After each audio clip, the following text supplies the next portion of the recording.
Mi hijo me llamó inútil y me echó de la casa que yo construí con mis propias manos. Esas palabras se clavaron en mi pecho como dagas, pero lo que más me dolió no fue la crueldad de sus palabras, sino la frialdad en sus ojos cuando las pronunció. Después de 75 años de vida, después de haberle dado todo, me di cuenta de que para él yo no era más que un estorbo. Mañana cumplirá 50 años, mi Eduardo, y yo estoy a punto de hacer algo que jamás podrá olvidar. Algo que cambiará nuestras vidas para siempre, porque hay secretos que he guardado durante décadas, secretos que ni él ni su esposa Carmen saben, pero ya es hora de que la verdad salga a la luz. Esta es mi historia real. Lo que estoy a punto de contarles realmente pasó. Y tal vez, cuando terminen de escucharla, entiendan por qué a veces la vida nos obliga a tomar decisiones que creíamos imposibles. Me llamo Roberto Mendoza, tengo 75 años, y durante los últimos 5 años he vivido en el cuarto trasero de la casa que construí para mi familia. Esa casa donde crié a mis hijos, donde celebramos cumpleaños, navidades, donde mi esposa María cocinaba esos domingos que parecían eternos. Pero María ya no está conmigo. Hace 3 años que se fue, y desde entonces todo cambió. Cuando era joven, trabajaba en la construcción desde que salía el sol hasta que se ocultaba. Mis manos estaban siempre ásperas, llenas de callos y heridas que sanaban solo para abrirse de nuevo al día siguiente. Pero cada peso que ganaba lo invertía en mi familia. Primero fue comprar este terreno en las afueras de la ciudad, cuando todavía era barato y nadie creía que valiera algo. Eduardo tenía apenas 5 años cuando empecé a construir esta casa. Recuerdo sus ojitos brillantes, viendo cómo levantaba cada pared, cada columna. «Papá, ¿cuándo vamos a vivir aquí?», me preguntaba todos los días. Y yo le sonreía, cargándolo en mis hombros cansados, diciéndole: «Pronto, mijo, esta casa será tuya algún día». Trabajé durante 15 años en esa construcción. Los fines de semana, después de trabajar toda la semana para otros, venía aquí con mis propias herramientas.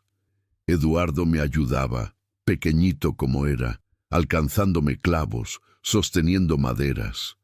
Hasta María venía con un termo de café caliente y sándwiches para que no paráramos de trabajar.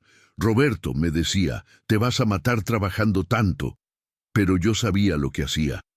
Cada ladrillo que ponía era un ladrillo de seguridad para mis hijos. Cada viga era una promesa de que ellos tendrían algo mejor que lo que yo tuve.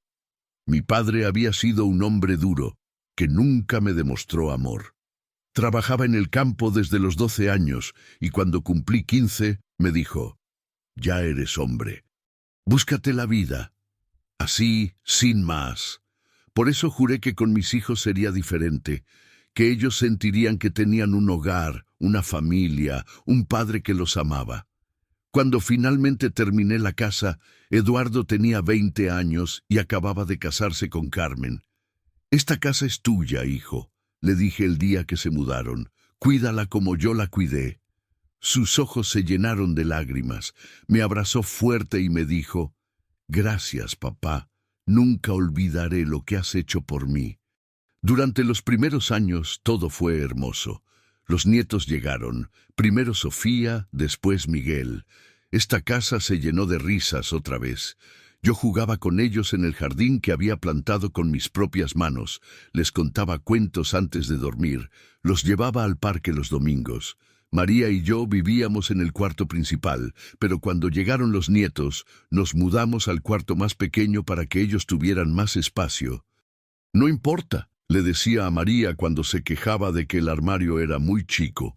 «Lo importante es que los niños estén cómodos». Trabajé hasta los 65 años. Nunca me quejé, nunca pedí nada a cambio.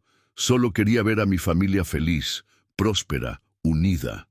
Cuando me jubilé, pensé que finalmente podría descansar, disfrutar de mis nietos, viajar un poco con María. Pero la vida tenía otros planes. María empezó a enfermarse. Primero fueron dolores de cabeza, después el cansancio extremo. Los médicos tardaron meses en diagnosticarle el cáncer. Vendí mi camioneta, empeñé mis herramientas, gasté todos mis ahorros en tratamientos. Eduardo me ayudó al principio, pero después empezó a quejarse.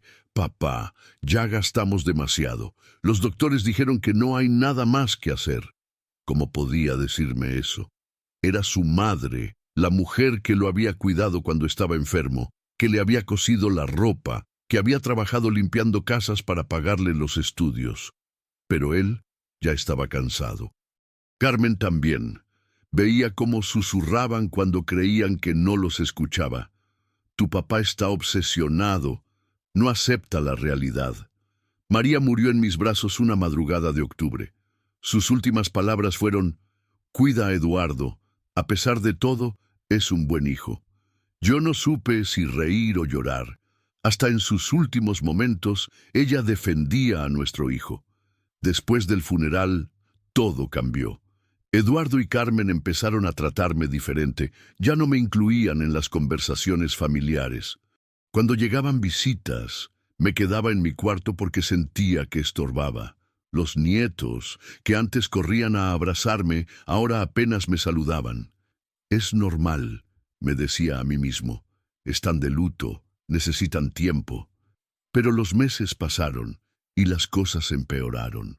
Un día Carmen me dijo: Roberto, creo que sería mejor si te mudaras al cuarto de atrás. Los niños necesitan más espacio para estudiar. El cuarto de atrás.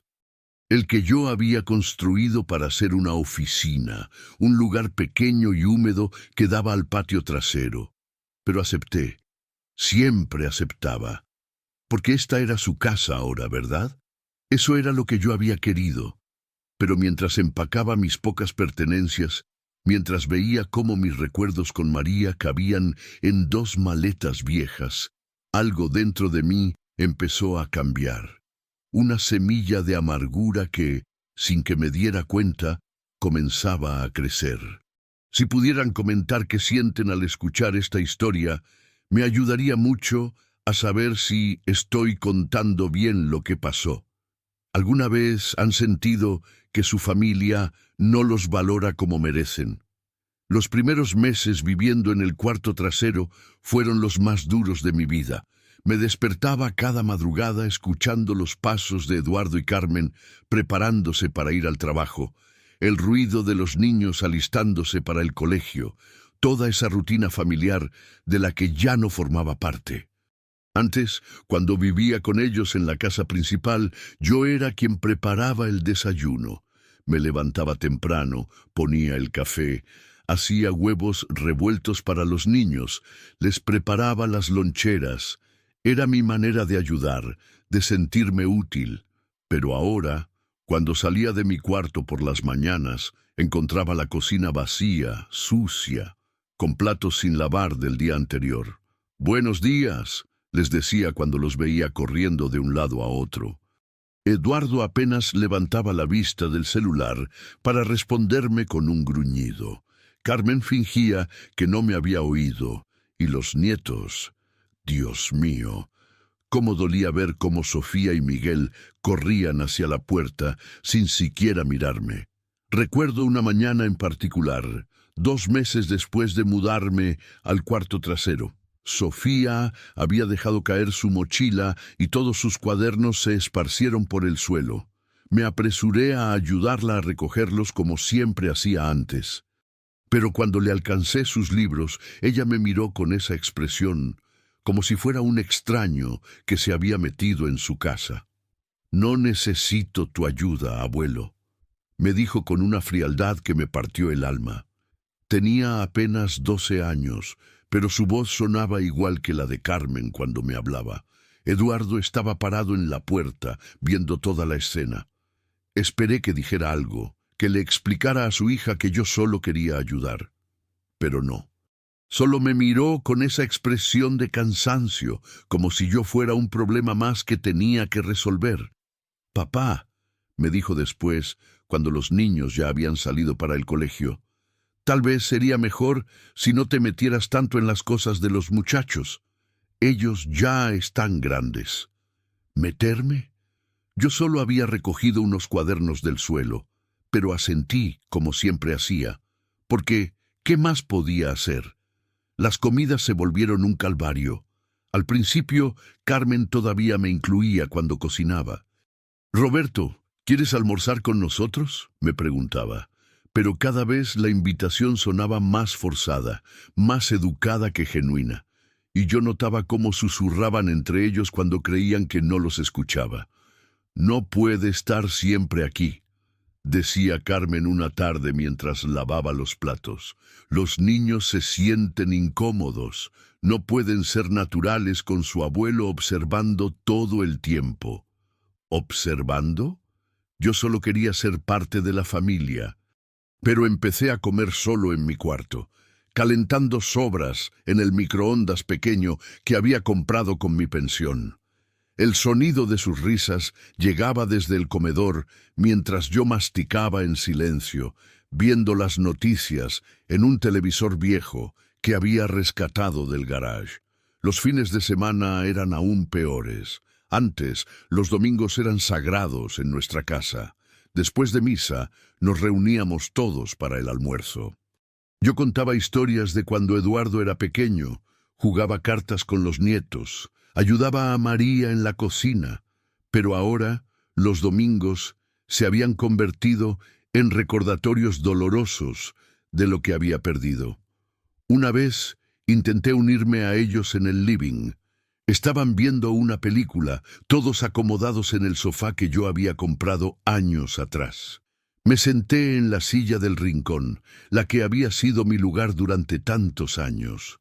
Nadie dijo nada, pero sentía la tensión en el aire. «Abuelo», me dijo Miguel después de unos minutos, «¿podrías bajar el volumen de tu respiración? No podemos escuchar la película». Mi respiración. Un niño de 14 años me pidió que respirara más bajo, y lo más doloroso es que Eduardo y Carmen se rieron como si fuera gracioso.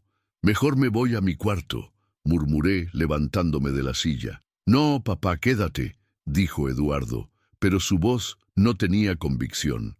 Era pura cortesía, nada más. Esa noche lloré por primera vez desde la muerte de María.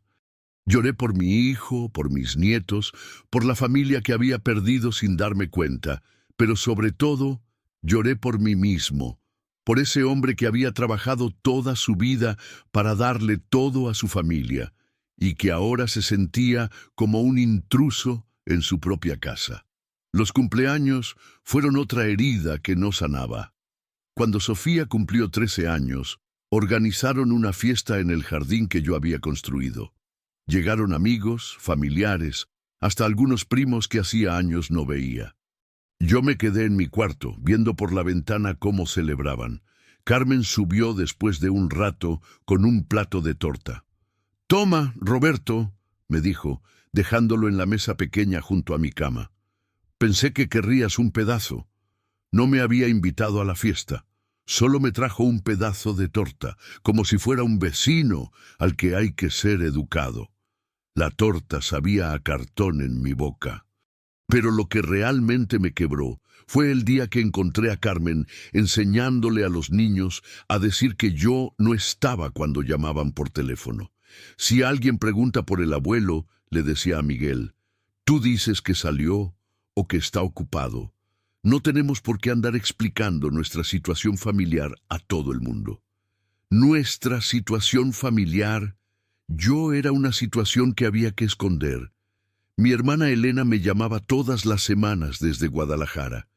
Siempre había sido mi confidente, la única que realmente me entendía. Pero empecé a notar que cuando sonaba el teléfono, Eduardo o Carmen corrían a contestar.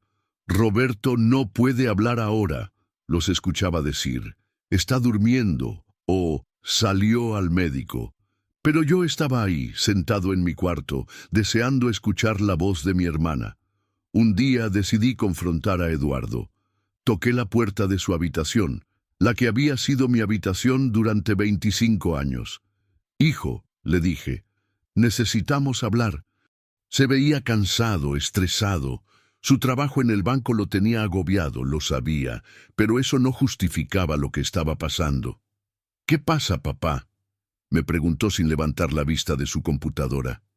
¿Por qué le dicen a Elena que no estoy? Es mi hermana, Eduardo. Es lo único que me queda de familia, además de ustedes. Suspiró profundamente, como si mi pregunta fuera la gota que derramó el vaso. Papá, ¿sabes qué? Estoy cansado. Carmen está cansada. Los niños están cansados. Desde que mamá murió, tú no eres el mismo. Estás siempre triste, siempre quejándote, siempre buscando problemas donde no los hay. ¿Buscando problemas? ¿Quejarme? Yo nunca me había quejado de nada. Había aceptado mudarme al cuarto trasero sin decir una palabra. Había dejado de participar en las comidas familiares para no molestar. Me había vuelto invisible en mi propia casa. Eduardo, le dije con la voz quebrada, yo no me quejo. Solo quiero ser parte de la familia. Y lo eres, papá. Pero necesitas entender que las cosas han cambiado. Ya no somos los mismos de antes. Tenemos responsabilidades, preocupaciones. No podemos estar todo el tiempo pendientes de ti, pendientes de mí, como si fuera una carga, un problema que había que manejar. Esa conversación fue el momento en que me di cuenta de que había perdido a mi hijo para siempre. El niño que una vez me había dicho, nunca olvidaré lo que has hecho por mí, ahora me veía como un estorbo en su vida perfecta. Pero todavía no había llegado lo peor. Una semana después de esa conversación, llegué del mercado y encontré mis pocas pertenencias empacadas en cajas junto a la puerta del cuarto trasero. Carmen estaba esperándome con una sonrisa forzada que no escondía la incomodidad en sus ojos. Roberto, me dijo, necesitamos hablar. Si sienten ganas de suscribirse al canal para escuchar el final de esta historia, lo agradecería mucho. Esto apenas está comenzando, y lo que viene después va a cambiar todo. Roberto, me dijo Carmen con esa sonrisa falsa que había perfeccionado durante años. Hemos estado pensando, Eduardo y yo, y creemos que sería mejor para todos si te mudas a un lugar más apropiado para tu edad. Mis cajas estaban ahí, junto a la puerta. Habían empacado mi vida mientras yo compraba verduras en el mercado. Ni siquiera habían esperado a que estuviera presente. ¿Un lugar apropiado?, pregunté, aunque ya sabía lo que venía.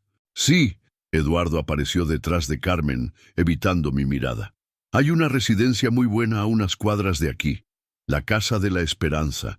Fuimos a verla ayer. Tiene jardines, actividades para personas de tu edad, enfermeros las 24 horas. Una residencia, un asilo. Querían internarme en un asilo. Eduardo, le dije, sintiendo cómo se me quebró la voz. Esta es mi casa. Yo la construí con mis propias manos. Papá, por favor, no hagas esto más difícil de lo que ya es, me respondió, finalmente mirándome a los ojos. Ya no puedes vivir solo. Ayer dejaste la llave del gas abierta toda la noche. Los niños podrían haberse intoxicado. Eso era mentira. Yo nunca había dejado el gas abierto. Pero ¿de qué servía defenderme? Ya habían tomado la decisión. Además, agregó Carmen, necesitamos ese cuarto. Miguel está creciendo y necesita su propio espacio. No es justo que un adolescente tenga que compartir habitación con su hermana. No era justo. ¿Y qué era justo para mí, después de darles todo, de construirles su hogar, de sacrificar mi vida entera por su bienestar? Los papeles ya están firmados, continuó Eduardo. Te mudas el lunes, ya pagamos el primer mes. Miré alrededor de lo que había sido mi hogar durante más de 30 años. Las paredes que había levantado ladrillo por ladrillo, el suelo que había pulido con mis propias manos, el jardín donde había plantado cada árbol pensando en el futuro de mis nietos. Muy bien, murmuré. Si eso es lo que quieren. Eduardo suspiró aliviado. Probablemente pensó que sería más difícil convencerme, pero yo ya no tenía fuerzas para pelear, o eso creían ellos. Esa noche, mientras estaba sentado en mi cama viendo mis pertenencias empacadas en cajas, tomé una decisión que cambiaría todo. Saqué de debajo del colchón una caja metálica oxidada que había guardado ahí durante años. Dentro había documentos que nadie en mi familia había visto jamás, porque hay algo que nunca les conté a Eduardo y Carmen, algo que ni siquiera María llegó a saber completamente. Cuando compré este terreno hace más de 40 años, no compré solo esta parcela. Compré 5 terrenos más en la misma zona, cuando nadie creía que esta parte de la ciudad valdría algo. Durante todos estos años, mientras trabajaba en construcción, también especulaba con bienes raíces. Cada peso extra que ganaba lo invertía en propiedades. Cuando esta zona empezó a desarrollarse, cuando llegaron los centros comerciales, cuando construyeron la nueva avenida, el valor de esas propiedades se multiplicó por 100. En esa caja metálica tenía las escrituras de 6 terrenos, 3 casas que había comprado y rentado durante años, y los certificados de inversión que había hecho en secreto. Todo bajo mi nombre, todo perfectamente legal, todo completamente oculto para mi familia. ¿Por qué lo había mantenido en secreto? Al principio fue por precaución. Mi padre siempre me había dicho: nunca muestres todo lo que tienes.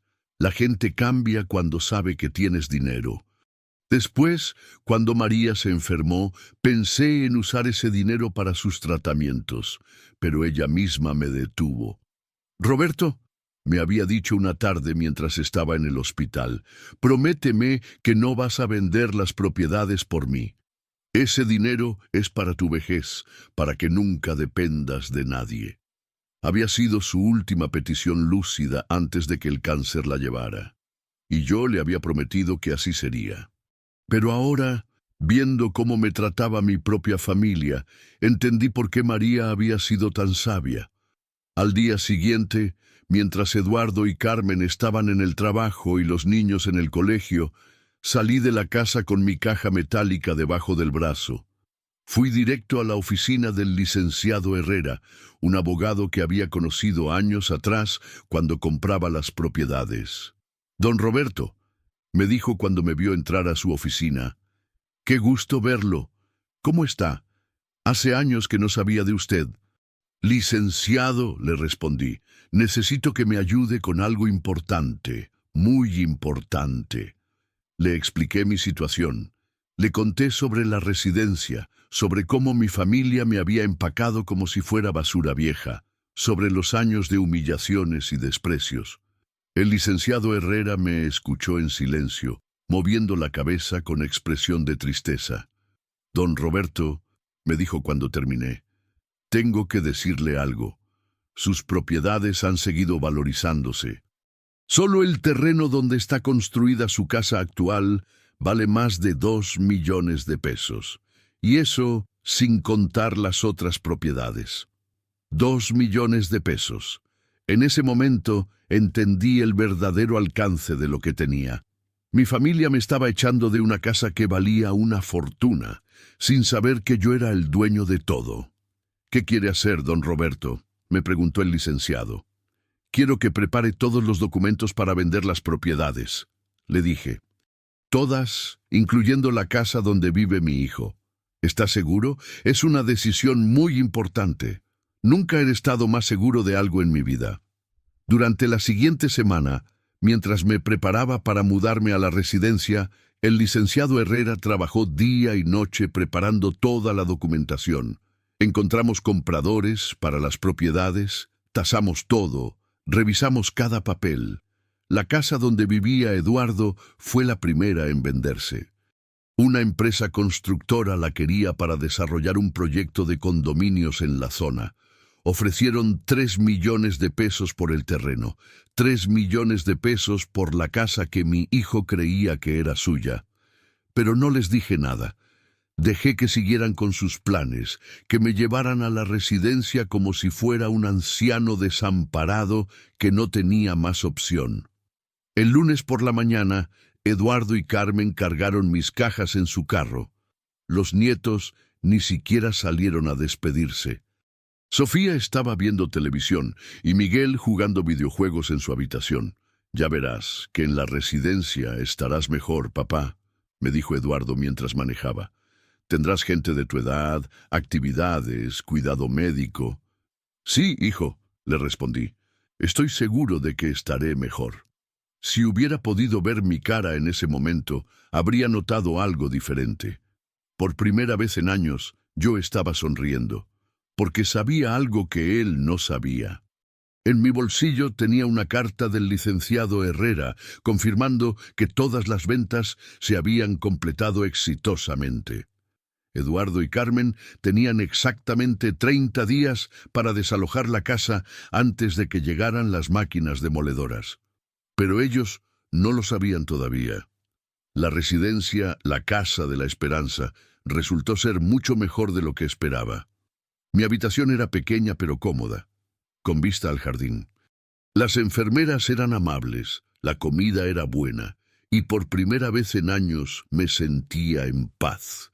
Durante los primeros días, Eduardo me visitó un par de veces.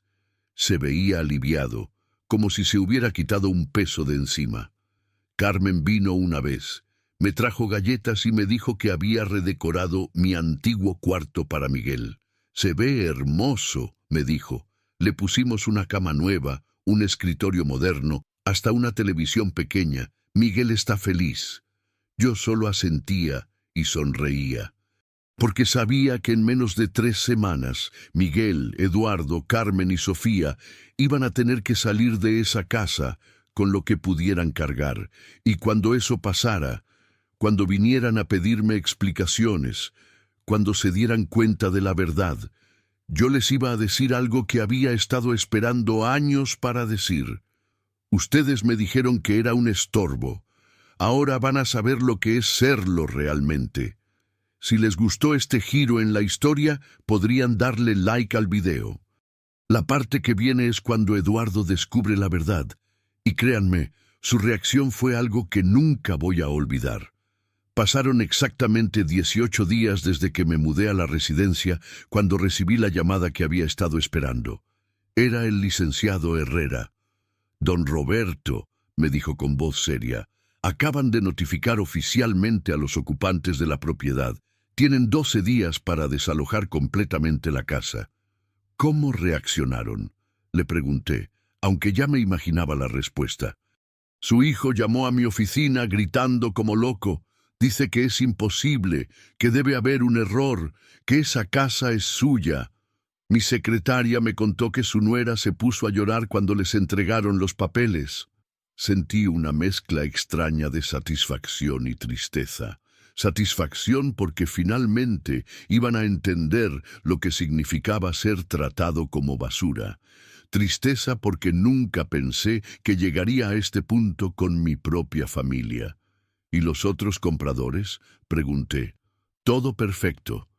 Las 3 casas que rentaba ya fueron entregadas a los nuevos propietarios. Los otros terrenos también.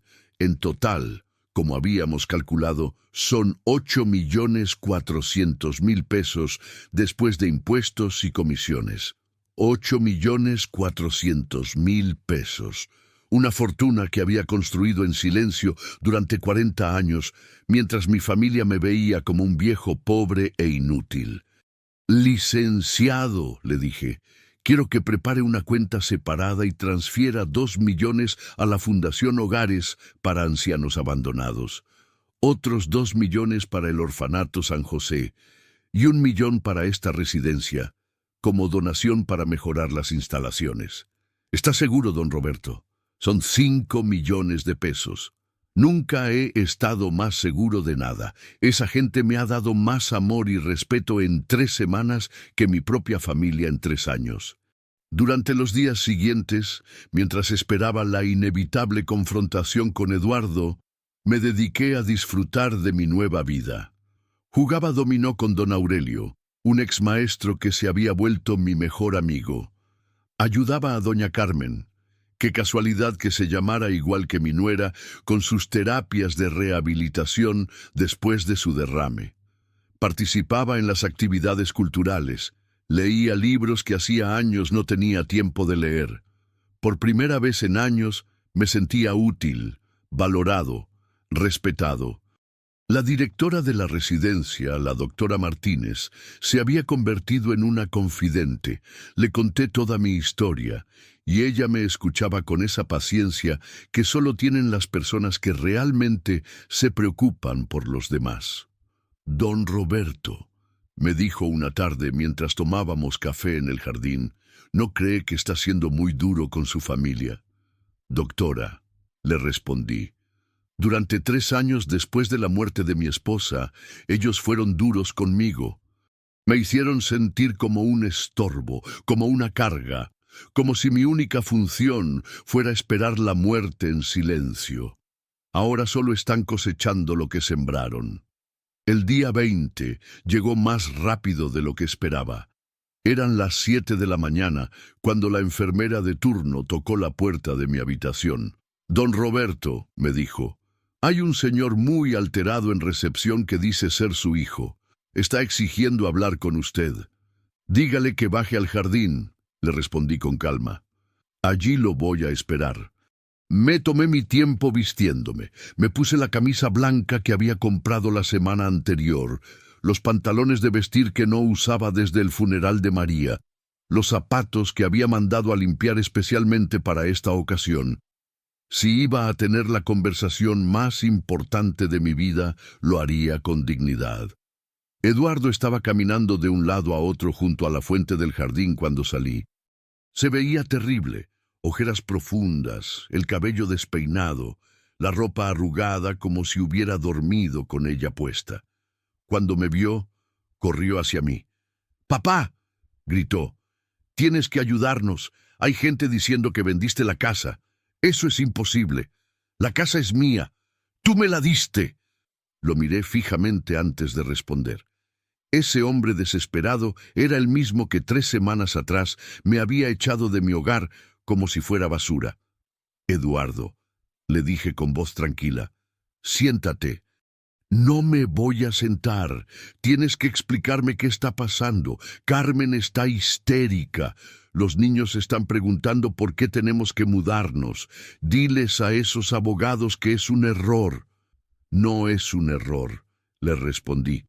«Yo vendí la casa. Yo vendí todas las propiedades». Se quedó paralizado, como si mis palabras no pudieran ser reales.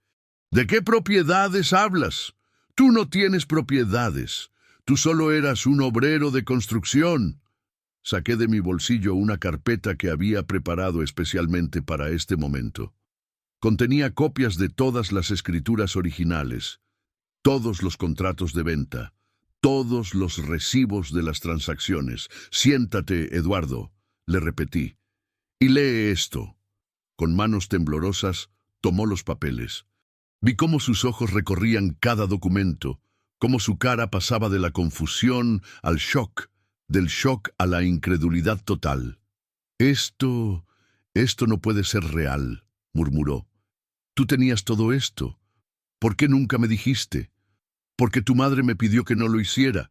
Ella sabía que si ustedes conocían la verdad, me verían diferente. No como a su padre, sino como a su herencia». Eduardo dejó caer los papeles al suelo. Se llevó las manos a la cabeza y empezó a llorar como no lo había visto llorar desde que era niño. «Papá», me dijo entre sollozos, «yo no sabía. Si hubiera sabido». «¿Qué?», lo interrumpí. «Si hubieras sabido que tenía dinero, ¿me habrías tratado mejor? ¿Me habrías respetado más? ¿No me habrías echado al asilo?» «Yo no te eché al asilo. Era lo mejor para ti». «No, Eduardo. Era lo mejor para ustedes. Era la manera más fácil de deshacerse del estorbo». Se levantó de la banca, caminó unos pasos y regresó. Estaba desesperado, buscando algo que decir, alguna manera de arreglar lo que había roto. «Papá, por favor», me suplicó, «dime qué tengo que hacer. ¿Quieres que me disculpe? Me disculpo. ¿Quieres que Carmen se disculpe? Lo hará. ¿Quieres que los niños vengan a visitarte todos los días? Lo harán, pero ayúdanos. No podemos quedarnos en la calle. Lo miré largo rato antes de responder. Este hombre que me suplicaba era el mismo que 3 semanas atrás me había dicho que estaba cansado de mí, que era una carga, que necesitaba entender que las cosas habían cambiado. Eduardo, le dije finalmente, ¿sabes cuál fue el momento en que decidí hacer esto? Negó con la cabeza, todavía llorando. Fue cuando encontré mis cosas empacadas sin que me hubieran consultado. Cuando me di cuenta de que para ustedes yo era tan poco importante que ni siquiera merecía participar en la decisión de dónde iba a vivir mis últimos años. Papá, por favor. Durante 3 años ustedes me trataron como si fuera invisible, como si mis sentimientos no importaran, como si mi opinión no tuviera valor. Y ahora que saben que tengo dinero, de repente soy importante otra vez. Eduardo se arrodilló frente a mí. Un hombre de 50 años, arrodillado en el jardín de un asilo, suplicándole a su padre. Te juro que vamos a cambiar, me dijo. Te juro que las cosas van a ser diferentes. Vente a vivir con nosotros otra vez. Te daremos el cuarto principal. Comeremos juntos. Seremos una familia de verdad.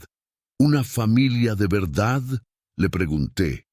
Como la que teníamos antes de que muriera tu madre, cuando me respetaban porque María estaba ahí para defenderme. Papá, por favor. Me levanté de la banca y lo miré desde arriba.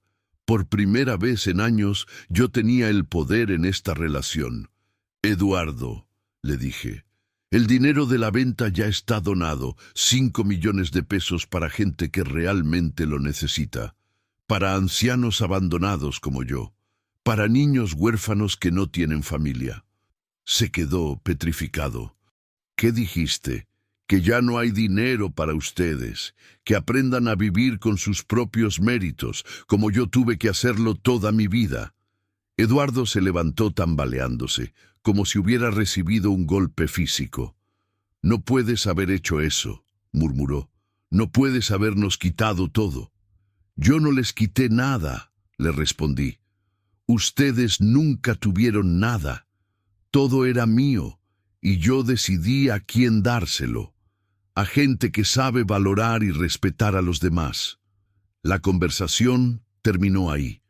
Eduardo se fue sin despedirse cargando los papeles que le había mostrado, probablemente para buscar algún abogado que le dijera que podía recuperar algo. Pero yo sabía que era demasiado tarde. Todo estaba perfectamente legal, perfectamente documentado.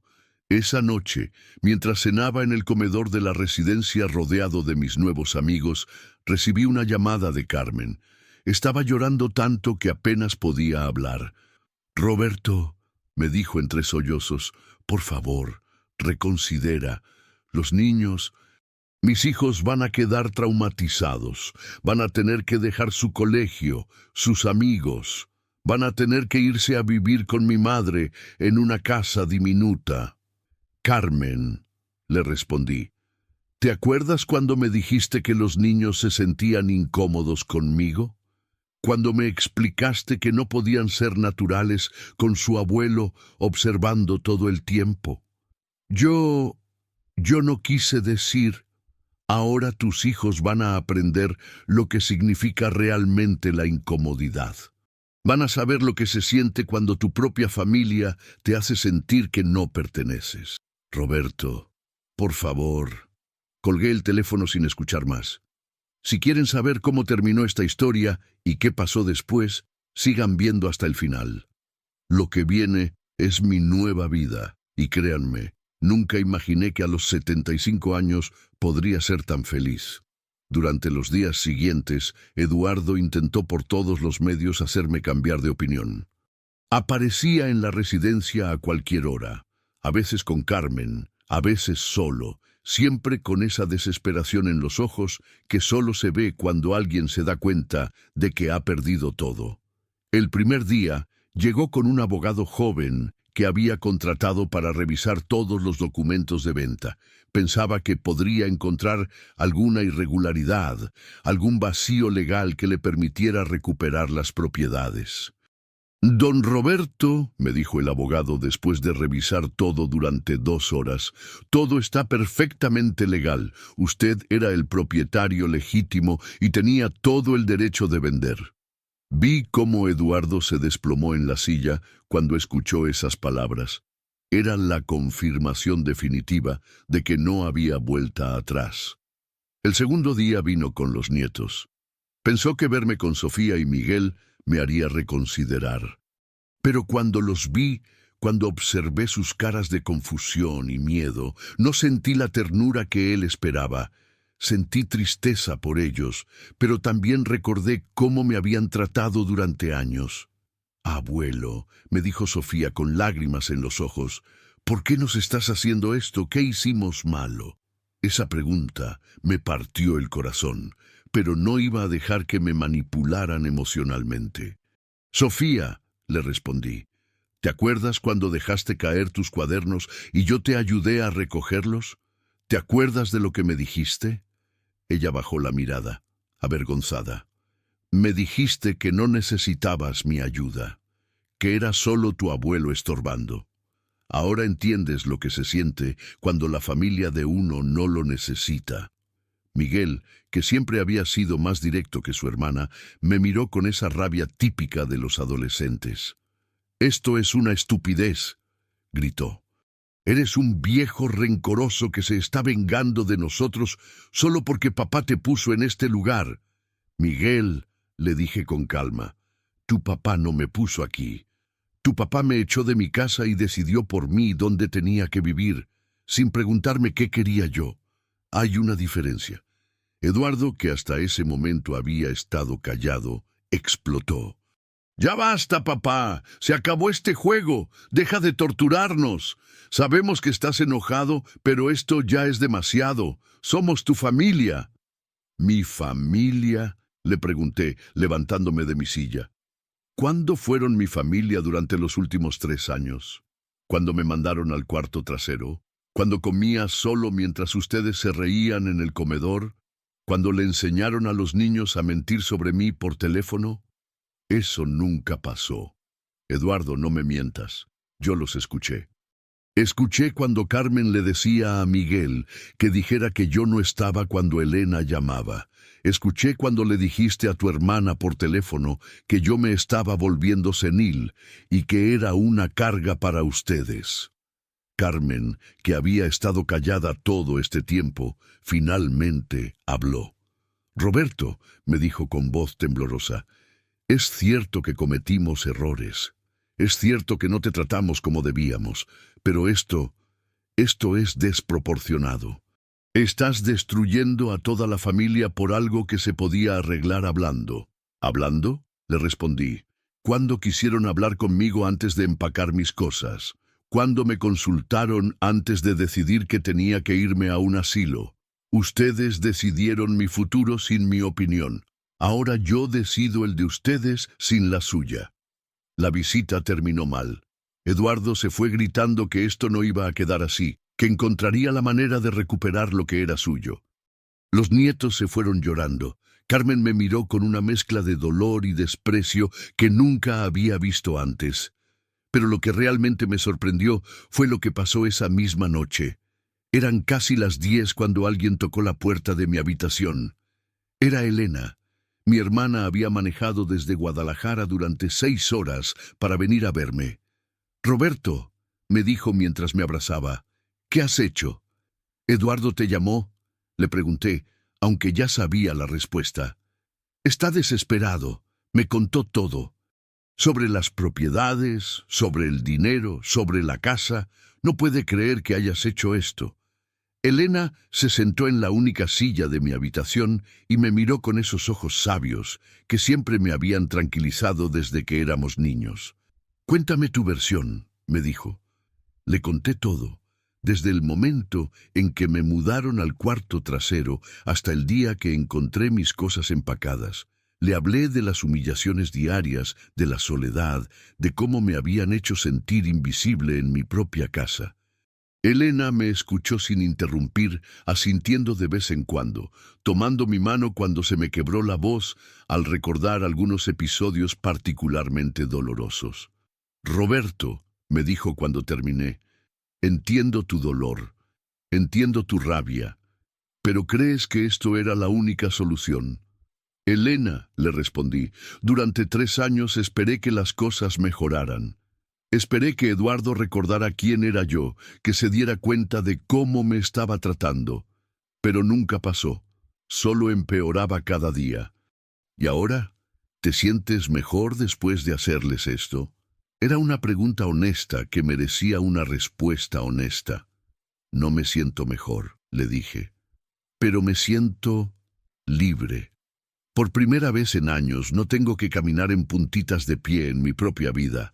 No tengo que pedir permiso para existir». Elena suspiró profundamente. «¿Sabes qué me duele más de todo esto?», me preguntó. «¿Qué? Que tu propia familia te haya hecho sentir tan mal que prefieras vivir entre extraños antes que con ellos». Esa frase me pegó más fuerte que todas las súplicas de Eduardo y Carmen juntas, porque Elena tenía razón. Yo había elegido la compañía de desconocidos sobre la de mi propia sangre, porque los desconocidos me trataban con más respeto y cariño. «Elena», le dije, «¿tú crees que soy un mal padre?» «No, Roberto, creo que eres un padre herido que tomó una decisión desesperada». «¿Y crees que debería perdonarlos?» Elena se quedó callada por un momento largo.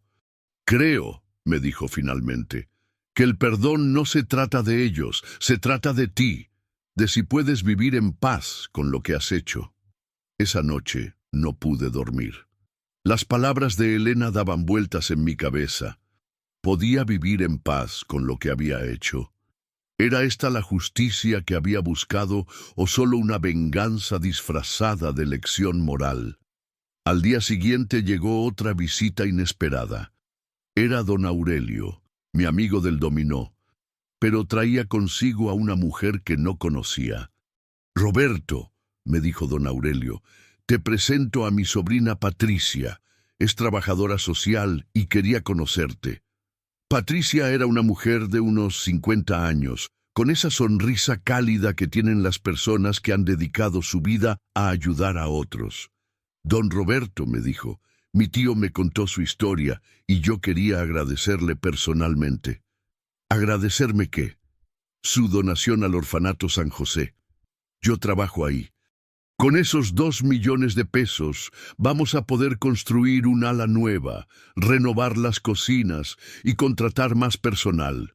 Usted va a cambiar la vida de más de 100 niños». En ese momento me di cuenta de algo que no había considerado antes. Mi decisión no había afectado solo a Eduardo y su familia. Había ayudado a gente que realmente lo necesitaba. Había convertido años de dolor en esperanza para otros. «Y hay algo más», continuó Patricia. «Los niños del orfanato quisieran conocerlo. Querían invitarlo a la ceremonia de inauguración de las nuevas instalaciones. Serían como sus nietos adoptivos». Nietos adoptivos, niños que no me conocían pero que me estaban agradecidos, niños que me verían como un héroe, no como una carga. Por primera vez desde que había tomado la decisión de vender las propiedades, sonreí genuinamente. «Patricia», le dije, «dígales que será un honor». Cuando se fueron, me quedé solo en mi habitación pensando en el giro que había dado mi vida. Eduardo había perdido la casa, pero 100 niños huérfanos iban a tener un hogar mejor. Mi familia me había rechazado, pero yo había encontrado una nueva familia que me valoraba. Tal vez Elena tenía razón. El perdón no se trataba de ellos, se trataba de mí, y yo estaba empezando a encontrar la paz. Pero la historia aún no había terminado. Faltaba una última sorpresa que cambiaría todo una vez más. Compartiendo esta historia, quiero que reflexionen sobre el valor de la familia y el respeto. Si les está llegando al corazón, compártanla con alguien que necesite escucharla. La ceremonia de inauguración en el Orfanato San José fue uno de los días más hermosos de mi vida. Llegué temprano esa mañana de sábado, vestido con el traje que había usado para mi boda con María 40 años atrás. Todavía me quedaba bien, aunque un poco holgado, porque había perdido peso desde que vivía en la residencia. Los niños me estaban esperando en el patio principal.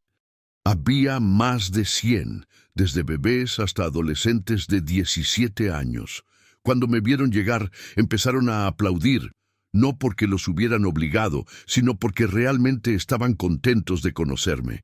«Es el abuelo Roberto», gritó una niña pequeña de unos 6 años, «el que nos va a dar dormitorios nuevos». Me arrodillé para estar a su altura y ella corrió a abrazarme sin ningún miedo, sin ninguna reserva. Hacía años que no recibía un abrazo así, lleno de cariño genuino y gratitud. «¿Cómo te llamas, princesa?», le pregunté. «Valeria», me respondió con una sonrisa que me derritió el corazón. «¿Es cierto que usted nos va a visitar todos los viernes?». Miré a Patricia, que estaba sonriendo detrás de la niña. «¿Todos los viernes?», le pregunté. «Los niños me preguntaron si usted podría venir a contarles cuentos los viernes por la tarde», me explicó Patricia. «Les dije que se lo preguntaría». «Por supuesto», le respondí a Valeria. «Todos los viernes estaré aquí». Durante la ceremonia me presentaron como el padrino del orfanato.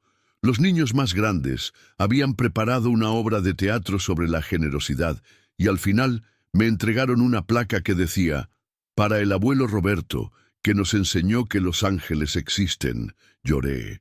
Lloré delante de 100 niños y no me importó, porque por primera vez en años alguien me veía como un héroe, no como una carga.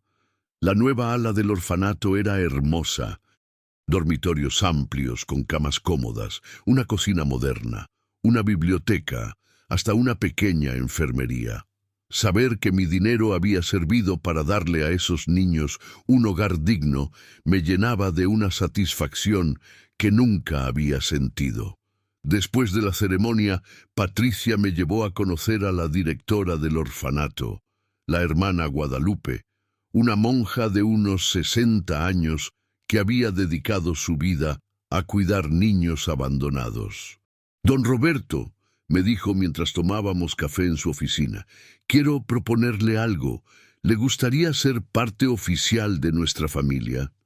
Como dice, estamos creando un programa de abuelos adoptivos, personas mayores que quieran compartir su tiempo y experiencia con los niños. No es solo contar cuentos los viernes, es ser parte de sus vidas, ayudarlos con las tareas, enseñarles oficios, darles el cariño de abuelo que nunca han tenido. La propuesta me emocionó tanto que no pude responder inmediatamente. «Hermana», le dije finalmente, «yo no sé si soy la persona indicada. Parece que no fui muy buen padre con mi propio hijo».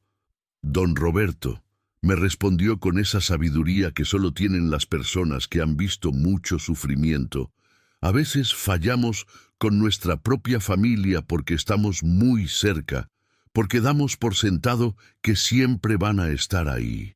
Pero con estos niños usted tendría la oportunidad de ser el abuelo que siempre quiso ser». Acepté inmediatamente. Durante las siguientes semanas, mi vida cambió completamente. Los lunes, miércoles y viernes iba al orfanato. Los martes ayudaba en la residencia con los otros ancianos que no tenían familia. Los jueves los dedicaba a mí mismo. Leía, caminaba por el parque, a veces iba al cine con don Aurelio.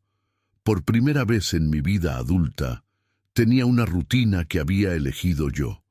Nadie me decía dónde tenía que estar o qué tenía que hacer. Era libre, y esa libertad me había costado la relación con mi hijo, pero empezaba a pensar que había valido la pena. Una tarde de jueves, mientras leía en el jardín de la residencia, la doctora Martínez se acercó a mi mesa. «Don Roberto», me dijo, «hay alguien que quiere verlo. Dice que es su nieta». Mi corazón se aceleró. Sofía habría venido sola, pero cuando levanté la vista vi a una joven de unos 25 años que no reconocí inmediatamente. Era alta, delgada, con el cabello castaño y los ojos verdes de mi familia. Abuelo Roberto, me preguntó con voz tímida. ¿Quién eres, hija? Le pregunté, aunque algo en su cara me resultaba familiar. Soy Andrea, me respondió, la hija de tu hermano Carlos. Carlos. Mi hermano menor había muerto en un accidente de auto cuando Andrea tenía apenas 2 años. Yo la había visto pocas veces en mi vida, siempre en reuniones familiares muy esporádicas. Andrea, le dije, levantándome para abrazarla, ¿qué haces aquí? ¿Cómo supiste dónde encontrarme? Tía Elena me contó todo, me respondió. Sobre lo que pasó con tío Eduardo, sobre las propiedades, sobre tu decisión de venir a vivir aquí. Se sentó en la silla frente a mí y por un momento nos quedamos en silencio, estudiándonos mutuamente. ¿Vienes a convencerme de que perdone a Eduardo? Le pregunté. No, me respondió con firmeza. Vengo a agradecerte. ¿Agradecerme qué? Por enseñarme algo que necesitaba aprender. Andrea me contó su historia. Había estudiado administración de empresas, trabajaba en una compañía multinacional, ganaba bien, pero se había dedicado tanto a su carrera que había descuidado a su madre, la viuda de mi hermano Carlos. Cuando tía Elena me contó lo que te hizo tío Eduardo, me dijo, me di cuenta de que yo estaba haciendo lo mismo con mi mamá. La visitaba una vez al mes, la llamaba por teléfono cuando me acordaba, siempre tenía una excusa para no pasar tiempo con ella. ¿Y qué hiciste? Renuncié a mi trabajo, me respondió con una sonrisa. Bueno, no exactamente. Pedí que me transfirieran a la oficina de aquí para estar cerca de mamá. Y también quería conocerte mejor. ¿Por qué? Porque tía Elena me dijo que eras el hombre más generoso que conocía, pero que también eras el más triste. Y yo quería entender cómo alguien podía hacer las dos cosas al mismo tiempo. Pasamos esa tarde entera conversando. Andrea me contó sobre su trabajo, sus planes, sus miedos. Yo le hablé sobre María, sobre los años buenos con Eduardo, sobre mi nueva vida en la residencia y el orfanato. Abuelo, me dijo cuando ya se estaba haciendo de noche, puedo venir a visitarte regularmente, no por lástima, no por obligación, porque realmente quiero conocer al abuelo que nunca tuve. Por supuesto, hija, le respondí, pero tengo que advertirte algo, ya no soy el mismo hombre que conociste en las reuniones familiares, ya no trato de complacer a todos, ya no acepto que me traten mal solo por mantener la paz. Mejor, me respondió. Eso significa que conoceré al verdadero Roberto Mendoza. Desde ese día, Andrea se convirtió en una constante en mi vida. Venía a verme 2 veces por semana. Me acompañaba al orfanato los viernes, incluso me ayudó a decorar mi habitación en la residencia con fotos de María y recuerdos de mi vida. Pero lo más importante es que por primera vez en años, alguien de mi familia me buscaba porque quería estar conmigo, no porque necesitara algo de mí. Un mes después de conocer a Andrea, recibí una carta que cambiaría todo una vez más. El sobre tenía el membrete de un bufete de abogados que no conocía, y adentro había una propuesta que nunca había imaginado. La Fundación Corazones Unidos, una organización internacional dedicada a ayudar a ancianos abandonados, había escuchado sobre mi historia a través del Orfanato San José. Querían invitarme a ser vocero de su campaña mundial contra el maltrato a los adultos mayores. Su historia, decía la carta, representa la realidad de millones de ancianos en todo el mundo que son tratados como cargas por sus propias familias. Queremos que comparta su experiencia para crear conciencia sobre este problema. No solo era una invitación, era la oportunidad de convertir mi dolor en algo útil para otros, de asegurarme de que mi experiencia sirviera para evitar que otros ancianos pasaran por lo mismo. Llamé a Andrea inmediatamente. Abuelo, me dijo cuando le conté sobre la propuesta, es perfecto. Es como si toda tu vida te hubiera preparado para este momento. Tenía razón. A los 76 años había encontrado mi verdadero propósito. ¿Y Eduardo? Eduardo seguía llamando cada semana, pidiendo otra oportunidad, prometiendo que las cosas serían diferentes. Pero por primera vez en mi vida, yo tenía algo más importante que hacer que perdonar a quien no me había valorado. Tenía una nueva familia que cuidar, una misión que cumplir y una vida que vivir en mis propios términos. La próxima semana les contaré qué pasó cuando acepté ser vocero de la fundación y cómo Eduardo reaccionó cuando se enteró de que su padre, inútil, se había convertido en una figura pública reconocida internacionalmente. 3 meses después de aceptar ser vocero de la Fundación Corazones Unidos, mi vida había cambiado de maneras que nunca habría imaginado. La primera entrevista que me hicieron fue para un programa de televisión nacional que se transmitía por las mañanas. «Don Roberto», me preguntó la conductora, una mujer joven y elegante llamada Sofía Herrera, «¿qué le diría a los hijos que están viendo este programa y que tal vez no se dan cuenta de cómo tratan a sus padres mayores?» Miré directamente a la cámara, pensando en Eduardo, pensando en Carmen, pensando en todos los hijos que en ese momento estaban tratando a sus padres como yo había sido tratado.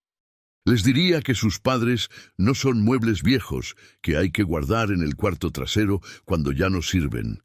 Somos personas con sentimientos, con dignidad, con experiencias que compartir. No pedimos riquezas ni lujos. Solo pedimos respeto y amor, lo mismo que ustedes van a necesitar cuando sean ancianos. La entrevista se volvió viral. En una semana había recibido más de 5.000 cartas de ancianos de todo el país contándome historias similares a la mía. Historias de hijos que los habían abandonado, de familias que los veían como cargas, de abuelos que vivían en soledad, a pesar de estar rodeados de parientes. Pero también recibí cartas de hijos arrepentidos, de familias que habían visto la entrevista y se habían dado cuenta de que estaban cometiendo los mismos errores que Eduardo había cometido conmigo. Una de esas cartas me llegó particularmente al corazón.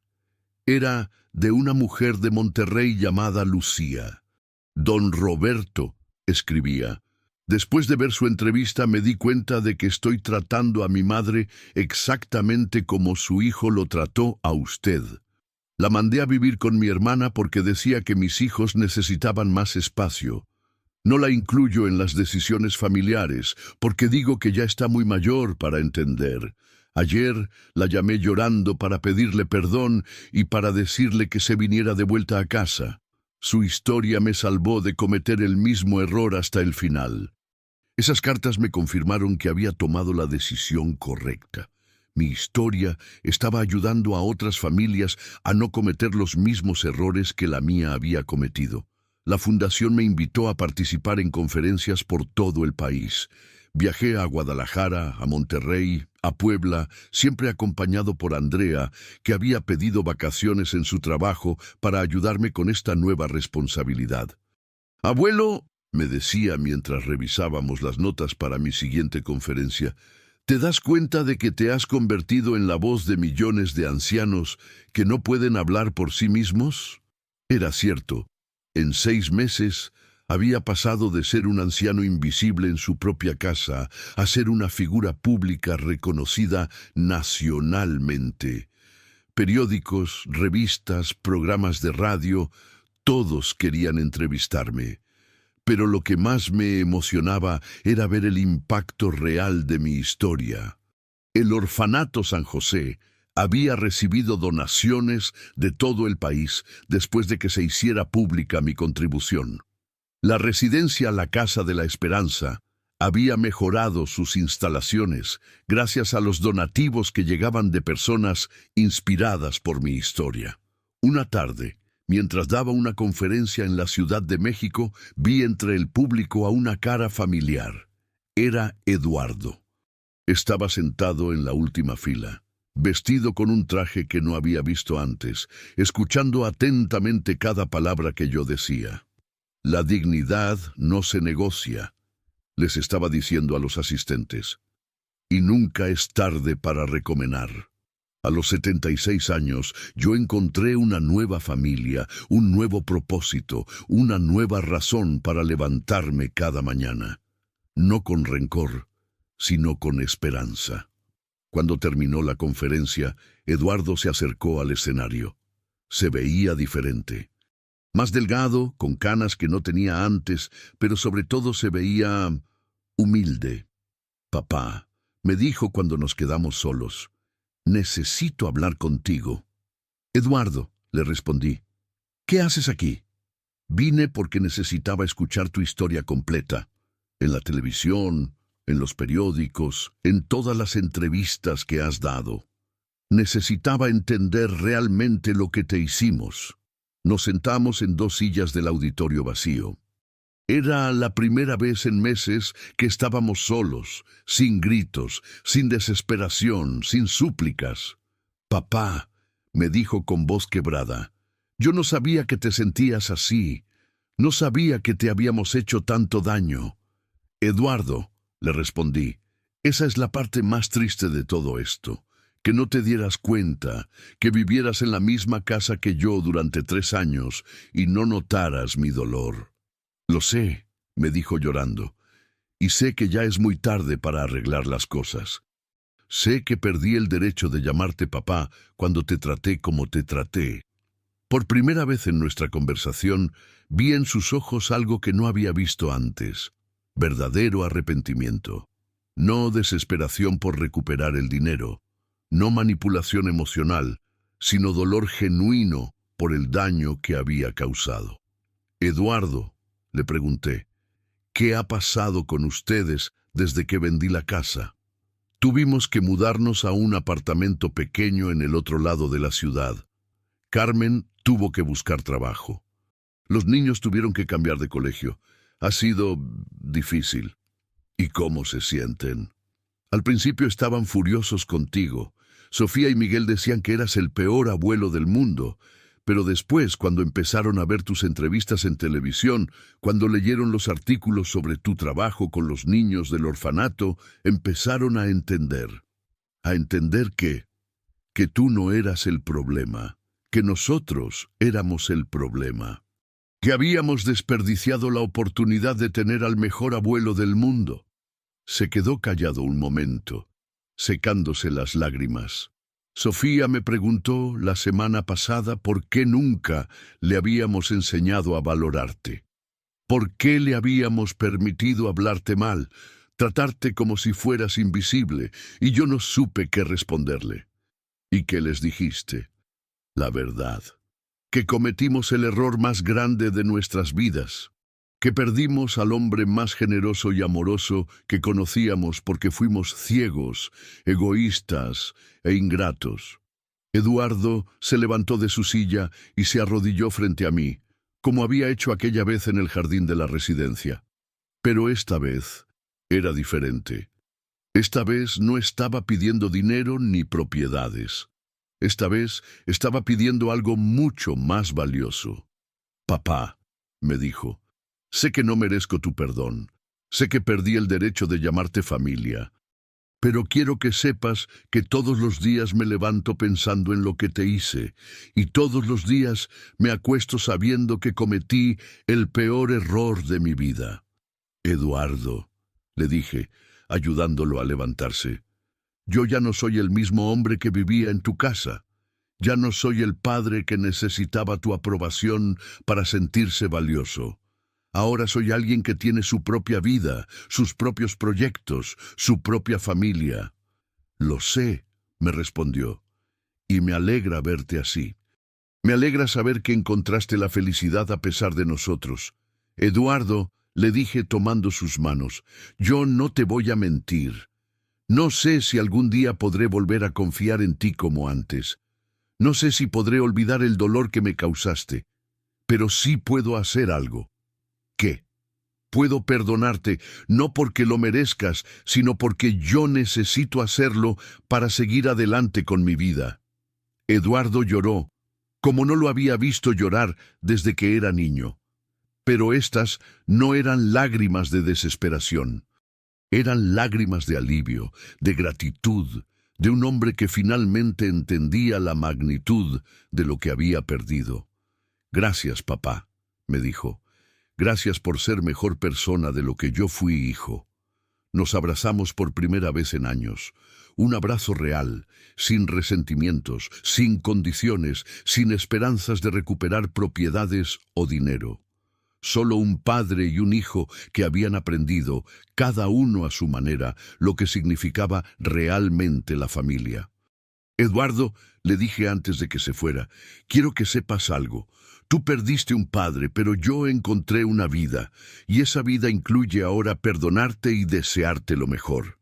¿Crees que algún día podríamos intentar de nuevo?, me preguntó. No lo sé, le respondí honestamente, pero sí sé que ya no hay odio en mi corazón, y eso para mí es suficiente. Eduardo se fue esa noche, pero algo había cambiado entre nosotros. No éramos padre e hijo como antes, tal vez nunca volveríamos a serlo. Pero éramos dos personas que se habían perdonado mutuamente y que podían seguir adelante con sus vidas sin el peso del rencor. Y yo tenía una conferencia más que dar al día siguiente, 100 cartas más que contestar y una vida llena de propósito que vivir. Por primera vez en décadas me sentía completo. Si esta historia los ha tocado profundamente, no olviden suscribirse al canal. En el último capítulo les voy a contar cómo termina esta historia y cuál es mi mensaje final para todas las familias que nos están escuchando. Hoy, 2 años después de aquella conversación con Eduardo en el auditorio de la Ciudad de México, estoy sentado en el jardín del Orfanato San José viendo jugar a mis nietos adoptivos. Valeria, que ahora tiene 8 años, corre hacia mí con un dibujo que hizo en su clase de arte. «¡Abuelo Roberto!», me grita con esa alegría que solo tienen los niños. «¡Mira lo que hice!». Es un dibujo de una casa grande llena de ventanas, con muchas figuras sonrientes dibujadas adentro. En la parte de abajo, con su letra todavía temblorosa, escribió: «Mi familia del corazón». «¿Quiénes son todas estas personas?», le pregunto señalando las figuras del dibujo. «Eres tú», me dice, apuntando a una figura con bastón y sonrisa grande. «Y somos todos nosotros, tus nietos del orfanato. Y también está la tía Andrea, y don Aurelio, y la hermana Guadalupe. Somos tu familia nueva».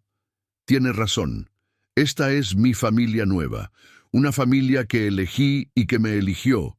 Una familia basada en el amor verdadero, no en las obligaciones de sangre. En estos 2 años, mi vida se ha llenado de propósito de maneras que nunca imaginé. La Fundación Corazones Unidos se ha expandido internacionalmente y mi historia se ha traducido a 12 idiomas.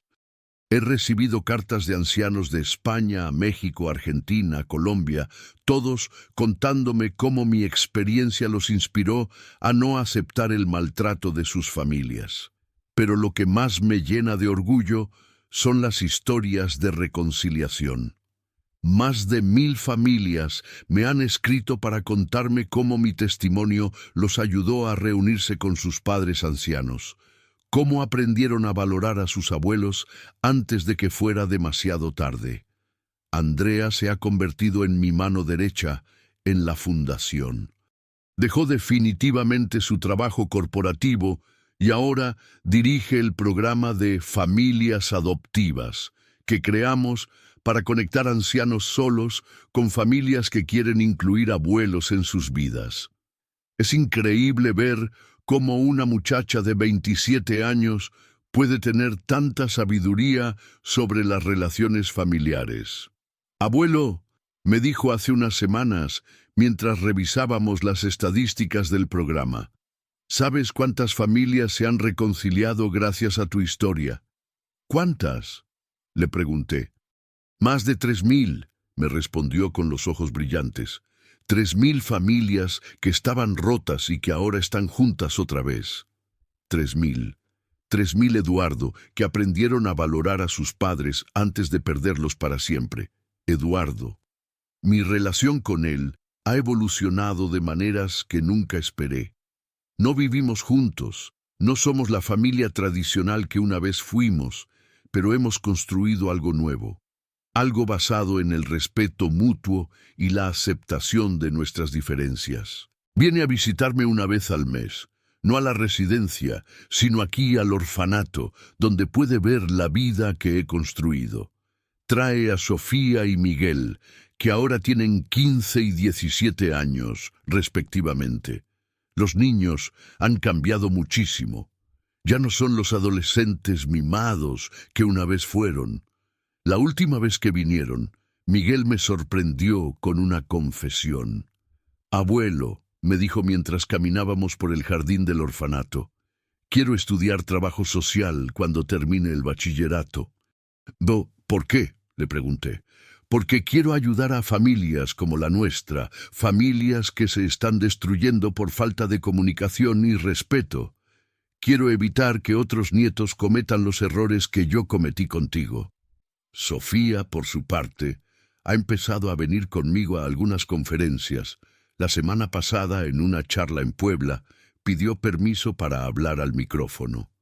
«Mi nombre es Sofía Mendoza», dijo frente a un auditorio de 500 personas, «y soy la nieta que le dijo a su abuelo que no necesitaba su ayuda. Estoy aquí para decirles que he aprendido que los abuelos no son estorbos que hay que tolerar.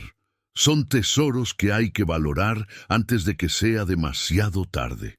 Lloré ese día viendo a mi nieta hablar con tanta madurez sobre los errores que todos habíamos cometido como familia. Carmen y yo mantenemos una relación cordial, pero distante. Ella nunca ha podido perdonarse completamente por el papel que jugó en mi expulsión de la casa. Andrea me contó que asiste a terapia psicológica para lidiar con la culpa que siente. Respeto su proceso, pero también entiendo que algunas heridas tardan más en sanar que otras. La residencia, la Casa de la Esperanza, sigue siendo mi hogar oficial, aunque paso la mayor parte del tiempo en el orfanato o viajando por el país dando conferencias.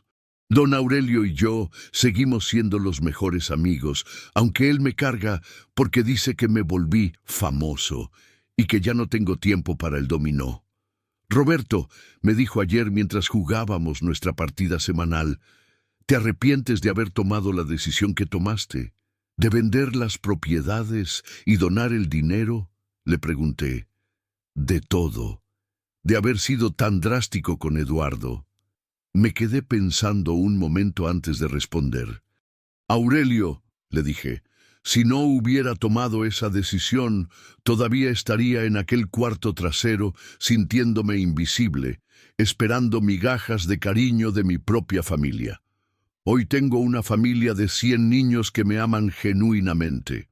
Una nieta que decidió cambiar su vida para estar cerca de mí y una misión que le da sentido a cada día que vivo». ¿Y Eduardo? Eduardo aprendió una lección que tal vez no habría aprendido de otra manera. Y yo aprendí que el amor verdadero no se mendiga, se recibe o se busca en otro lugar. Hace 3 meses recibí una noticia que me llenó de una satisfacción profunda. La Fundación Corazones Unidos me informó que voy a recibir el Premio Internacional de Derechos Humanos por mi trabajo en favor de los ancianos abandonados.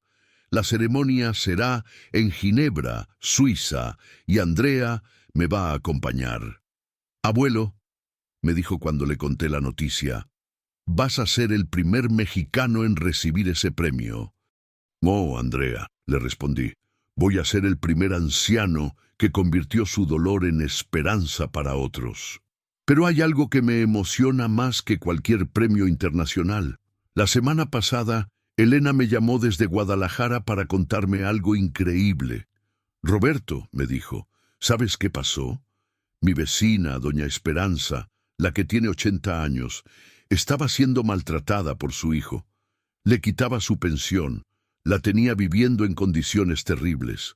Pero después de ver tus entrevistas en televisión, fue a denunciarlo a las autoridades y ahora está viviendo en una residencia hermosa donde la tratan como reina.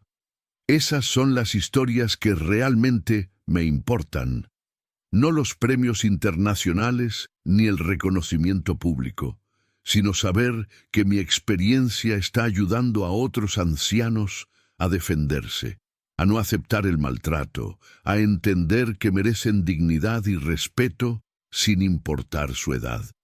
Esta mañana, mientras desayunaba en el comedor del orfanato rodeado de mis nietos adoptivos, recibí una carta que me hizo reflexionar sobre todo lo que ha pasado en estos 3 años.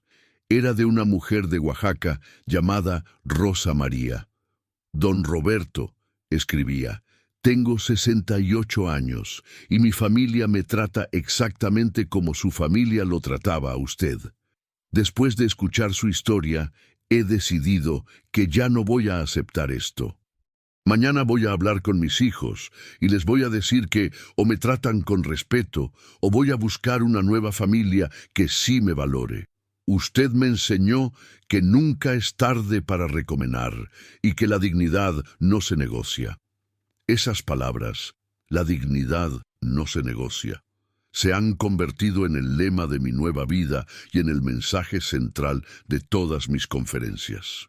Mientras escribo estas líneas, sentado en mi escritorio del orfanato, viendo el atardecer por la ventana, reflexiono sobre todo lo que he aprendido. Aprendí que la familia de sangre no siempre es la familia del corazón. Aprendí que el amor verdadero no humilla, no minimiza, no hace sentir invisible a las personas. Aprendí que a los 76 años todavía se puede empezar una nueva vida si se tiene el valor de dejar atrás lo que nos lastima. Aprendí que el perdón no es para quienes nos hicieron daño, sino para nosotros mismos. Que se puede perdonar sin olvidar, que se puede amar sin permitir el maltrato, que se puede ser generoso sin ser ingenuo. Pero sobre todo, aprendí que nunca es tarde para recomendar. Si alguien que me está escuchando se siente identificado con mi historia, si hay un anciano que está siendo maltratado por su familia, o si hay un hijo que se está dando cuenta de que está tratando mal a sus padres, quiero decirles algo. Los ancianos no somos muebles viejos que hay que arrinconar cuando ya no servimos. Somos bibliotecas vivientes llenas de experiencias, sabiduría y amor para dar. Merecemos respeto, dignidad y cariño, no por lástima, sino por derecho. Y si eres un hijo que está maltratando a sus padres mayores, recuerda esto. Algún día tú también vas a ser viejo. Algún día vas a necesitar que tus hijos te traten con la misma paciencia y amor que tú deberías estar demostrando hoy. La vida es un círculo. Lo que das, recibes. Lo que siembras, cosechas. Yo perdí un hijo, pero encontré una vida. Perdí una casa, pero gané un propósito. Perdí una familia que me daba por sentado, pero encontré una familia que me celebra cada día.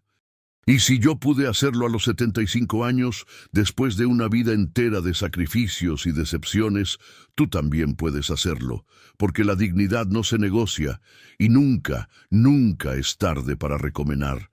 Esta es mi historia, una historia real de dolor, pérdida, renacimiento y esperanza. Una historia que espero sirva para que otras familias no cometan los mismos errores que la mía cometió, y para que otros ancianos sepan que siempre hay una segunda oportunidad para ser feliz. Gracias por escucharme. Gracias por permitirme compartir mi experiencia con ustedes. Y recuerden, valoren a sus ancianos mientras los tengan, porque cuando se van, se llevan con ellos años de sabiduría y amor que nunca podrán recuperar. Suscríbanse al canal si esta historia tocó su corazón, compártanla con sus familias y sobre todo, abracen a sus abuelos hoy mismo. Díganles que los aman, que los valoran, que son importantes, porque tal vez sea la última oportunidad que tengan de hacerlo. La vida es corta, pero nunca es tarde para hacer lo correcto.